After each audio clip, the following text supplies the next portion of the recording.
नमस्कार। औद्योगिक प्रशिक्षण संस्थान व्यवसाय वेल्डर के विषय सैद्धांतिक पाठचर्या में अंकित प्रसंग आर्क वेल्डिंग इलेक्ट्रोड के विषय में आज मैं प्रशिक्षण प्रदान करूंगा। तो आइए स्टार्ट करते हैं। Arc welding electrode. Arc welding electrode. Arc welding electrode, सबसे पहले हम जानते हैं कि आर्क वेल्डिंग इलेक्ट्रोड होता क्या है। इलेक्ट्रोड एक विशेष प्रकार की छड़ होती है जो आर्क बनाने के लिए बेस मेटल से स्पर्श करके सर्किट को पूरा करती है तथा जोड़ को भरने के लिए फिलर मेटल का काम करती है। यहाँ पे एक डायग्राम दिया हुआ है जिसे कि आप सभी लोग देख पा रहे हैं।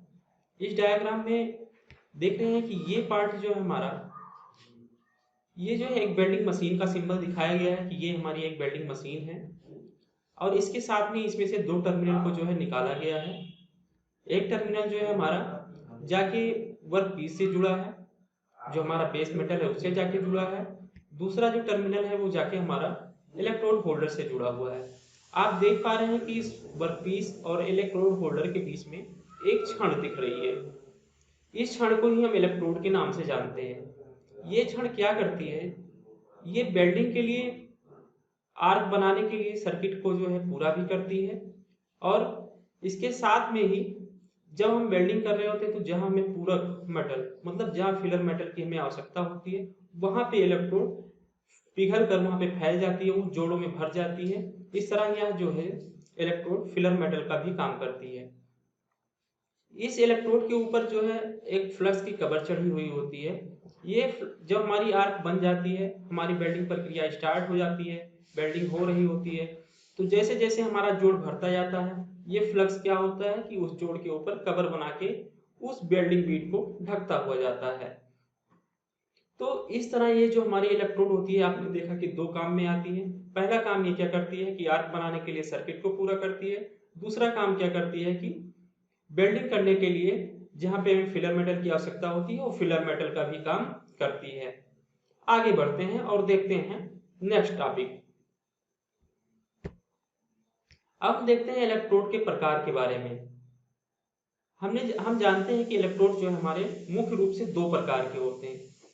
दो प्रकार का मतलब ये है, एक इनको दो कैटेगरी में बांटा गया है, एक खपत होने वाले इलेक्ट्रोड और दूसरे खपत ना होने वाले इलेक्ट्रोड। खपत होने वाले इलेक्ट्रोड का तात्पर्य ये है कि ऐसे इलेक्ट्रोड जो वेल्डिंग करते समय वो फिलर मेटल के रूप में यूज हो जाते हैं, तो ऐसे इलेक्ट्रोड जो है खपत होने वाले इलेक्ट्रोड की श्रेणी में आते हैं। इसमें से आपका जैसे है bare electrode, flux coated electrode, tubular electrode.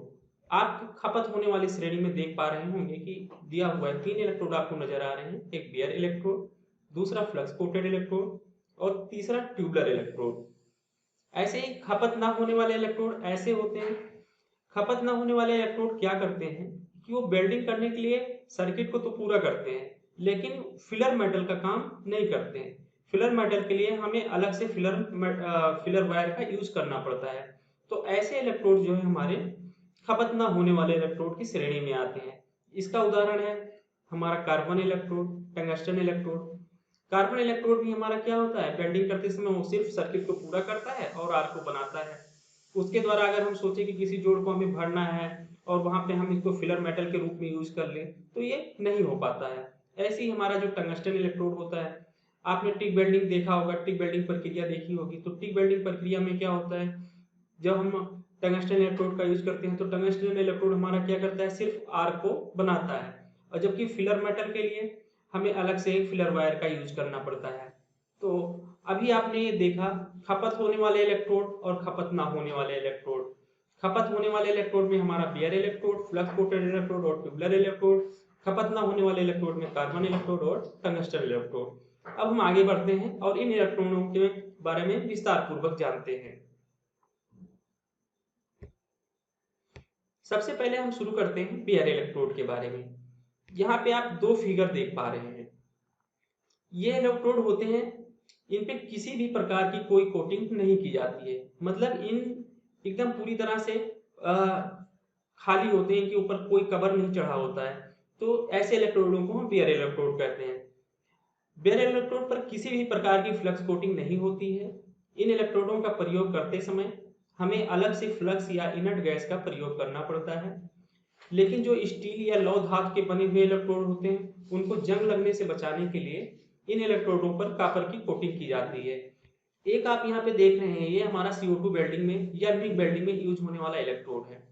ये आपका माइल्ड स्टील का बना होता है, या जो जिस धातु में हमें वेल्डिंग करनी है उस धातु का बना होता है। लेकिन माइल्ड स्टील के जो इलेक्ट्रोड होते हैं उन पर क्या होता है, आसानी से जंग लग जाती है। तो उनको जंग लगने से बचाने के लिए क्या किया जाता है, इनके ऊपर कॉपर की कोटिंग कर दी जाती है। बेयर इलेक्ट्रोड का एक फिगर आप और देख पा रहे हैं यहाँ पे। इसमें भी आप देख रहे हैं कि केवल एक ये तार है, इसके ऊपर आपको किसी भी प्रकार की फ्लक्स की कोटिंग नहीं दिखाई दे रही है। तो ये हमारे जो है बेयर इलेक्ट्रोड है। बेयर इलेक्ट्रोड का मतलब ये है कि जिनके ऊपर किसी भी प्रकार की कोई कोटिंग ना की जाए, बस केवल ये एक क्षण के समान होते हैं। तो ऐसे इलेक्ट्रोडों को हम बेयर इलेक्ट्रोड के नाम से जानते हैं। अब हम आगे बढ़ते हैं। Flux coated electrode. आप सभी ने जो है वेल्डिंग प्रक्रिया जरूर की है, चाहे थोड़ी की हो या थोड़ी ज्यादा की हो, लेकिन किया जरूर है।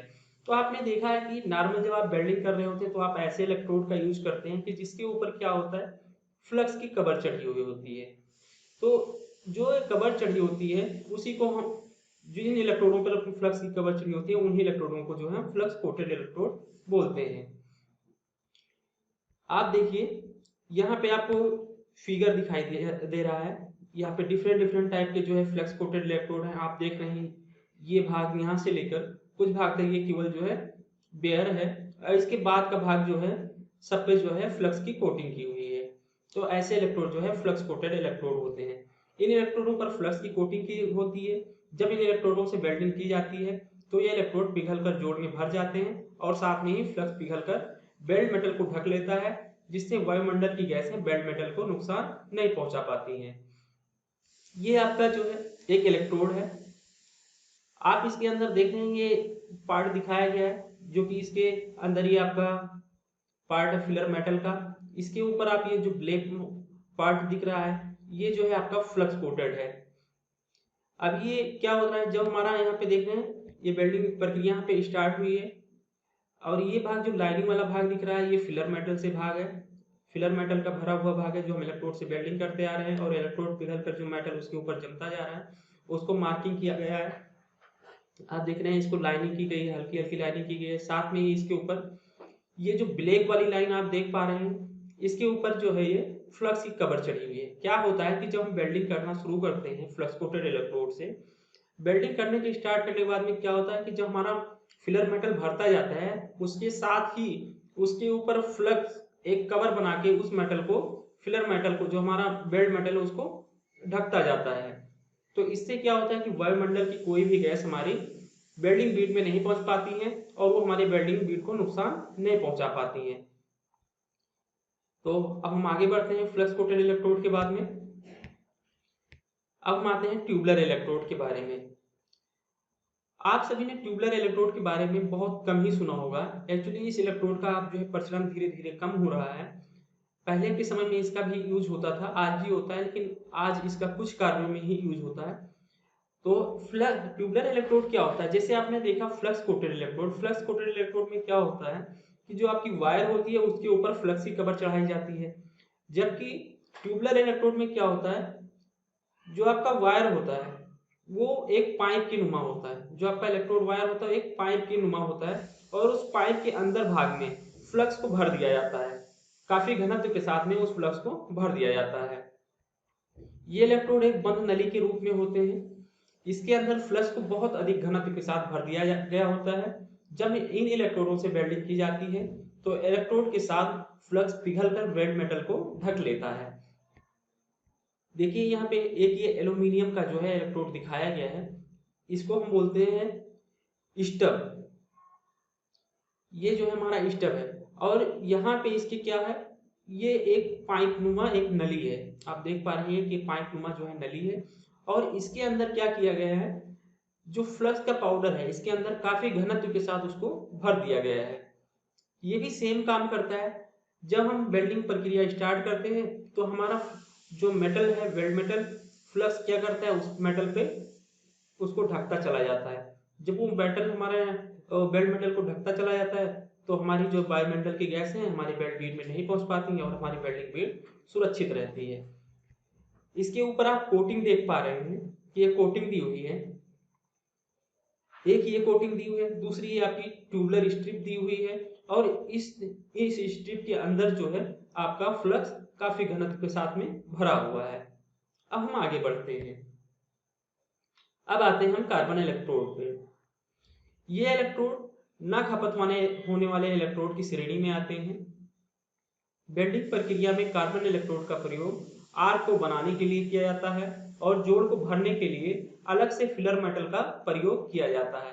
कार्बन इलेक्ट्रोड का प्रयोग कटिंग एवं गाउजिंग करने के लिए अधिक किया जाता है।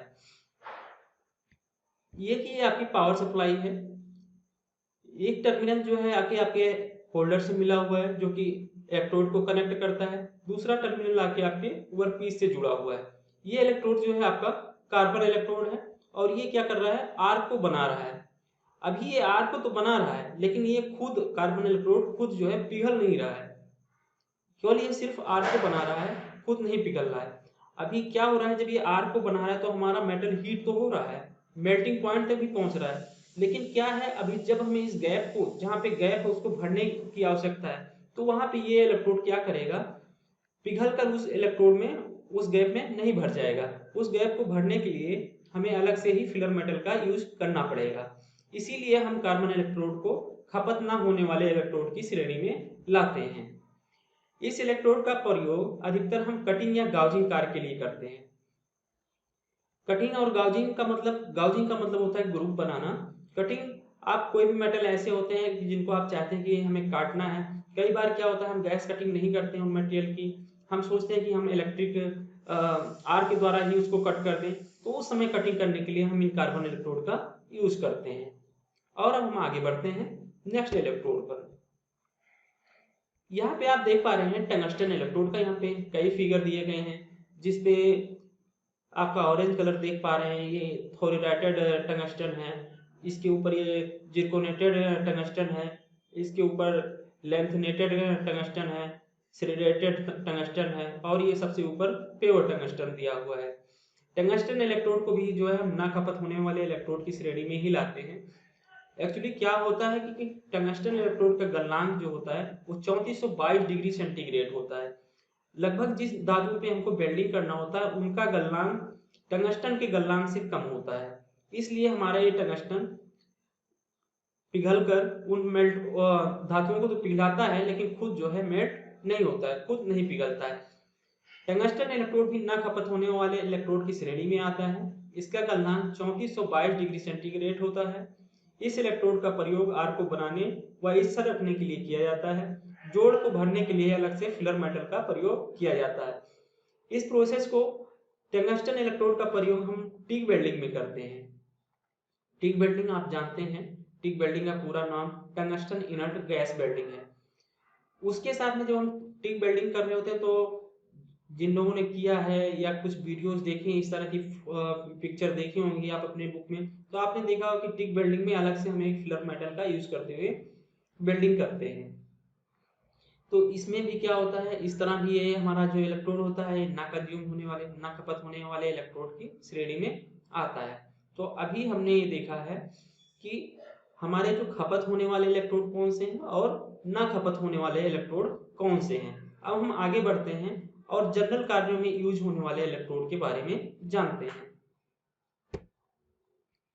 अब हम आते हैं माइल्ड स्टील इलेक्ट्रोड के बारे में।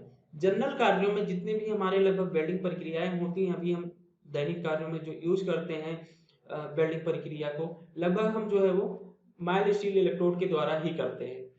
माइल्ड स्टील इलेक्ट्रोड में कार्बन की मात्रा 0.1% से 0.3% तक होती है। इन इलेक्ट्रोडों में निकेल मिली होती है। निकेल वेल्ड मेटल को मजबूती तथा चिमड़पन प्रदान करता है। इन इलेक्ट्रोडों में मैग्नीज की भी मात्रा होती है। इन इलेक्ट्रोडों में मैग्नीज की मात्रा 1.6% होती है जो कि वेल्ड मेटल को कठोरता तथा मजबूती प्रदान करती है।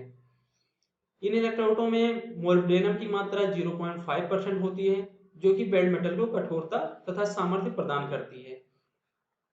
माइल्ड स्टील इलेक्ट्रोड को हम अधिकतर माइल्ड स्टील जो हमारे मटेरियल होते हैं उनकी वेल्डिंग क्रिया करने के लिए, उन पर वेल्डिंग प्रक्रिया करने के लिए यूज करते हैं। आप देख रहे हैं माइल्ड स्टील का इलेक्ट्रोड है। इस इलेक्ट्रोड पे आप देख रहे हैं कि कुछ भाग इसका खाली है और बाकी भाग पे जो है फ्लक्स की कोटिंग हुई है। ये इलेक्ट्रोड जो है हमारे लंबाई में 350 mm 450 mm की साइज में आते हैं और इनका जो थिकनेस होता है, जो इनकी साइज हम जनरल मेजरमेंट करते हैं तो इनके हम कोर वायर से मेजरमेंट करते हैं। इनका जो कोर वायर होता है उसके द्वारा हम मेजरमेंट करते हैं। जनरल ये 2.00 3.15 4.00 5.00 6.00 mm में आते हैं सभी इलेक्ट्रोड। अब हम आगे बढ़ते हैं और देखते हैं स्टेनलेस स्टील इलेक्ट्रोड के बारे में।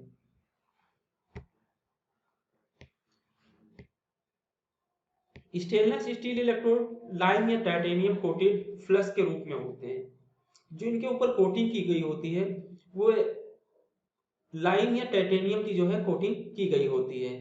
लाइम लेपित इलेक्ट्रोड को केवल डीसी ध्रुवता पर प्रयोग किया जाता है और टाइटेनियम लेपित इलेक्ट्रोड को एसी तथा डीसी ध्रुवता दोनों पर प्रयोग किया जाता है। आप जाते हैं आपके पास वेल्डिंग मशीनें दो प्रकार की होती हैं, एक होती है एसी वेल्डिंग मशीन, दूसरी होती है आपके पास डीसी वेल्डिंग मशीन। तो जो इलेक्ट्रोड ऐसे होते हैं जिनके ऊपर लाइम लेपित मतलब चूने की कोटिंग की जाती है, ऐसे इलेक्ट्रोडों को हम केवल डीसी पोल पे ही यूज करते हैं। और ऐसे इलेक्ट्रोड जिन पे टाइटेनियम लेपित होती है उनको हम दोनों पोल पर यूज कर सकते हैं, चाहे हम एसी वेल्डिंग मशीन का यूज कर रहे हो या डीसी वेल्डिंग मशीन का यूज कर रहे हो, दोनों मशीनों पर इन इलेक्ट्रोडों को यूज कर पाते हैं। स्टेनलेस स्टील इलेक्ट्रोड को माइल्ड स्टील इलेक्ट्रोड की तुलना में कम करंट पर प्रयोग किया जाता है। क्या होता है कि जो हम माइल्ड स्टील का जितना करंट, मान लीजिए हमारे पास 3.15 mm की इलेक्ट्रोड है माइल्ड स्टील की और दूसरी हमारे पास 3.15 mm की इलेक्ट्रोड है स्टेनलेस स्टील की, तो जो करंट हम माइल्ड स्टील के लिए रखते हैं उससे 20% कम करंट जो है हम स्टेनलेस स्टील के लिए रखते हैं। मान लीजिए कि जो है हमने 3.15 mm के लिए हमने 60 एम्पियर करंट रखा है, तो सेम साइज की इलेक्ट्रोड स्टेनलेस स्टील की है तो उसमें हम 20% कम करके हम उसको स्टेनलेस स्टील के लिए करंट रखेंगे। माइल्ड स्टील इलेक्ट्रोड और स्टेनलेस स्टील की कोडिंग प्रणाली जो है दोनों की अलग अलग होती है। जो इनका हर इलेक्ट्रोड की कोडिंग होती है जिसके बारे में हम आगे चलकर जानेंगे, तो जो इन दोनों इलेक्ट्रोडों की कोडिंग होती है, जो माइल्ड स्टील इलेक्ट्रोड की कोडिंग होती है और जो स्टेनलेस स्टील इलेक्ट्रोड की कोडिंग होती है, ये दोनों इलेक्ट्रोडों की कोडिंग जो है अलग अलग होती है। अब हम आगे बढ़ते हैं और जानते हैं अगले। अभी तक हमने देखा consumable electrode, non consumable electrode और जनरल पर्पज में यूज होने वाले इलेक्ट्रोड के बारे में। अब हम देखते हैं स्पेशल प्रयोजन इलेक्ट्रोड। जो हमने इलेक्ट्रोड पढ़े हैं वो तो काम में आते हैं, इसके साथ में ही कुछ स्पेशल पर्पज के लिए, कुछ विशेष कार्यों के लिए भी जो है इलेक्ट्रोड प्रयोग किए जाते हैं। जैसे deep penetration electrode. Deep penetration electrode का ज्यादा यूज वहां पे प्रयोग वहां करते हैं जहां पे ज्यादा गहरा पेनिट्रेशन प्राप्त करना होता है। कई बार हम क्या करते हैं, पेनिट्रेशन का हमारा तात्पर्य है कि जो हम वेल्डिंग कर रहे हैं वो वेल्डिंग एक बीट बना रहे हैं, अगर ज्वाइंट पे वेल्डिंग बीट बना रहे हैं तो उसको क्या होना चाहिए, उसका पूर्णतया भेदन होना चाहिए। मतलब एक तरफ से हम वेल्डिंग करने जा रहे हैं तो उसके अपोजिट साइड तक उस वेल्ड मेटल की मात्रा जो हमने वेल्ड किया है उसकी मात्रा जो है दूसरे तरफ तक पहुंचनी चाहिए। अगर वो वेल्ड मेटल की मात्रा अपोजिट साइड तक नहीं पहुंच पाती है तो उसको हम अपूर्ण पेनिट्रेशन मानते हैं। तो कुछ मटेरियल ऐसे होते हैं कि जिन पर जो है हम पेनिट्रेशन पूरी तरह प्राप्त नहीं कर पाते हैं, या कुछ मटेरियल ऐसे होते हैं जहाँ पे हम वेल्डिंग कर रहे हैं और हमने उसका रूट फेस रूट गैप सही नहीं रखा है, लेकिन अब हम उसको सुधार नहीं सकते हैं, तो ऐसी स्थिति में हम डीप पेनिट्रेशन इलेक्ट्रोड का यूज करते हैं। ऐसे इलेक्ट्रोड क्या करते हैं, पेनिट्रेशन को पूर्ण करके देते हैं, मतलब ऊपर जहाँ पे हम वेल्डिंग कर रहे हैं उसके अपोजिट साइड तक वो वेल्ड की मात्रा को पहुंचाते हैं। दूसरे हमारे होते हैं कटिंग और गाउजिंग इलेक्ट्रोड। कटिंग और गाउजिंग इलेक्ट्रोड जैसे अभी हमने थोड़ी देर पहले जिक्र किया इसके बारे में। कई बार हम क्या होता है कि कटिंग करने के लिए जो है गैस कटिंग ना करके या कुछ जो हमारे पास कटिंग करने वाली मशीन है उनका यूज ना करके हम चाहते हैं क्यों ना हम इलेक्ट्रोड से ही कटिंग कर लें, क्यों ना हम इलेक्ट्रिक आर्क के द्वारा ही कटिंग कर लें। तो ऐसी स्थिति में हम और कटिंग और गाउजिंग इलेक्ट्रोड का यूज करते हैं। कटिंग और गाउजिंग इलेक्ट्रोड में हमने अभी कार्बन इलेक्ट्रोड को पढ़ते समय आपको बताया था कि कार्बन इलेक्ट्रोड को हम कटिंग और गाउजिंग इलेक्ट्रोड के लिए यूज करते हैं। अब हम आगे बढ़ते हैं और देखते हैं हम नेक्स्ट इलेक्ट्रोड के बारे में। एक हम कटिंग और गाउजिंग इलेक्ट्रोड के बाद में हम आए हैं आयरन पाउडर इलेक्ट्रोड पे। क्या होता है कई बार कि हमको वेल्डिंग करते समय हम चाहते हैं कि हमारा जो फिलर मेटल बहुत ज़्यादा मात्रा में डिपॉजिट हो, बहुत ज़्यादा से ज़्यादा मात्रा में डिपॉजिट हो, जल्दी हम डिपॉजिट कर सकें। तो उसके लिए हम क्या करते हैं, आयरन पाउडर इलेक्ट्रोड का यूज करते हैं। आयरन पाउडर इलेक्ट्रोड में आयरन की मात्रा होती है, जो हम वेल्डिंग कर रहे होते हैं तो ये क्या होता है कि जो आपका मटेरियल, जो आपका बेड फिलर वायर है वो तो पिघल कर जोड़ को भरता ही जाता है, साथ में इसके ऊपर जो फ्लश की कोटिंग होती है उसमें जो है आयरन पाउडर की मात्रा होने से क्या होता है, ये उस मटेरियल को ज़्यादा मटेरियल में, बहुत ज़्यादा मटेरियल डिपॉजिट करने में हेल्प करता है, बहुत ज़्यादा मटेरियल को जमा करने में सहायता करता है। अब हम आते हैं लो हाइड्रोजन इलेक्ट्रोड पर। लो हाइड्रोजन इलेक्ट्रोड, कुछ मटेरियल हमारे ऐसे होते हैं कि जिस पर हम अगर हम वेल्डिंग कर रहे होते हैं तो उनमें दरारें आ जाती हैं। जैसे कि आप मान के चलिए कोई भी, जितने भी हमारे हार्ड मटेरियल हैं, जितने भी हमारे ब्रिटल मटेरियल है, अगर हम उन पे वेल्डिंग कर रहे होते हैं तो क्या होता है कि एक तरफ हम वेल्डिंग करते जाते हैं, दूसरी तरफ उनका जो है उनमें दरारें आती जाती हैं। जैसे सबसे बड़ा उदाहरण है आपका कास्ट आयरन। अगर कास्ट आयरन में क्या होता है कि जब अगर हम वेल्डिंग कर रहे होते हैं तो वेल्डिंग करते समय क्या होता है, हमने वेल्डिंग किया है, उस पर जो है दरारें आनी शुरू हो गई हैं। उन दरारों के आने के बाद में उसको दूर करने की समस्या बहुत बड़ी समस्या होती है कि जब भी हम उसको आसानी से उन दरारों को दूर नहीं कर पाते हैं, तो उसके लिए हम क्या करते हैं, लो हाइड्रोजन इलेक्ट्रोड का यूज करते हैं। लो हाइड्रोजन जो इलेक्ट्रोड होता है ये हमारा दरार रहित बेल्ट बनाने के लिए बहुत उपयोगी होता है। इसके बाद हम आते हैं अंडर वाटर वेल्डिंग और कटिंग इलेक्ट्रोड के बारे में जानते हैं। अंडर वाटर वेल्डिंग और कटिंग इलेक्ट्रोड, कई बार क्या है कि हम वेल्डिंग प्रक्रिया, जैसे हम अलग अलग बहुत सारे मटेरियलों को जोड़ने की आवश्यकता होती है। कुछ मटेरियल तो हम जैसे वर्कशॉप में ही काम करते हैं, वहाँ पे हम वेल्ड कर सकते हैं, या कुछ मटेरियल ऐसे है कि जहाँ पे हमें वेल्डिंग कभी कभी पानी के अंदर वेल्डिंग करनी पड़ती है। तो पानी के अंदर जब हम वेल्डिंग कर रहे होते हैं तो हमें दूसरे तरह के इलेक्ट्रोड की आवश्यकता हो, हम नॉर्मल इलेक्ट्रोड को पानी के नीचे वेल्डिंग करने के लिए प्रयोग नहीं कर सकते हैं, इसलिए अंडर वाटर वेल्डिंग और कटिंग के इलेक्ट्रोड अलग आते हैं। तो इन इलेक्ट्रोडों में जैसे हम पानी के अंदर वेल्डिंग कर रहे होते हैं तो हमें क्या होता है कि हमें ऐसे इलेक्ट्रोड चाहिए जिनकी कोटिंग पानी के अंदर घुल ना जाए, जिनकी कोटिंग पानी के अंदर उजड़ ना जाए। हम नॉर्मल इलेक्ट्रोड को अगर लेकर पानी, अगर हमारा देखते हैं हम जनरली कि नॉर्मल इलेक्ट्रोड अगर वो भीग भी जाता है तो उसकी ऊपर जो फ्लक्स की कोटिंग है उजड़ने लगती है। अगर हम इलेक्ट्रोडों को पानी के अंदर यूज करेंगे तो ये इलेक्ट्रोड हमारे पानी के अंदर यूज नहीं हो पाएंगे, क्योंकि ये इलेक्ट्रोड की कोटिंग जो है उजड़ जाएगी, टूट जाएगी। तो हमें ऐसे इलेक्ट्रोड की आवश्यकता होगी कि जिससे हम पानी के अंदर वेल्डिंग भी करें और उनकी कोटिंग को भी ना उजड़ पाए और हमारी वेल्डिंग भी अच्छी बनी रहे। तो इसके लिए अलग से एक अंडर वाटर वेल्डिंग और कटिंग इलेक्ट्रोड आते हैं। तो हमें पानी के नीचे वेल्डिंग करना है तो हमें अंडर वाटर इलेक्ट्रोड का प्रयोग करना पड़ेगा। आज इस लेक्चर में हमने देखा, सबसे पहले हमने इलेक्ट्रोड के बारे में जाना कि इलेक्ट्रोड हमारा क्या है। हमने जाना इलेक्ट्रोड एक हमारा क्षण है, एक विशेष प्रकार की क्षण है जो वेल्डिंग करने के लिए वेल्डिंग करने के लिए करंट की सप्लाई लेती है और सर्किट को पूरा करती है, आर्क बनाती है, और साथ ही में फिलर मेटल का भी काम करती है। हमने इलेक्ट्रोड के प्रकार के बारे में जाना कि हमारे इनको दो भागों में बांटा गया है, एक कंज्यूमर इलेक्ट्रोड, एक नॉन कंज्यूमर इलेक्ट्रोड। खपत होने वाले इलेक्ट्रोड के बारे में हमने जाना कि खपत होने वाले इलेक्ट्रोड में हमारे bare electrode, flux coated electrode, tubular electrode. खपत ना होने वाले इलेक्ट्रोड के बारे में जाना जो कि हमारे कार्बन इलेक्ट्रोड, टंगस्टन इलेक्ट्रोड हैं। साथ ही में हमने विशेष कार्यों में प्रयोग होने वाले इलेक्ट्रोड के बारे में जाना, जैसे deep penetration electrode, iron powder electrode, under water welding and cutting electrode, low hydrogen electrode, cutting and gouging electrode. इन सब इलेक्ट्रोडों के बारे में हमने जाना है। इलेक्ट्रोड के बारे में और अधिक जानकारी के लिए आप प्रयुक्त संदर्भ का जो है यूज कर सकते हैं, विकिपीडिया, लिमी welder trade theory, NSQF level 5 या रॉयल वेल्डिंग थ्योरी का आप जो है यूज कर सकते हैं। वेल्डिंग इलेक्ट्रोड के बारे में विस्तार पूर्वक जानकारी दिया और आशा करता हूं कि आपका यह प्रशिक्षण आपके भविष्य के लिए अत्यंत लाभदायक साबित होगा। धन्यवाद।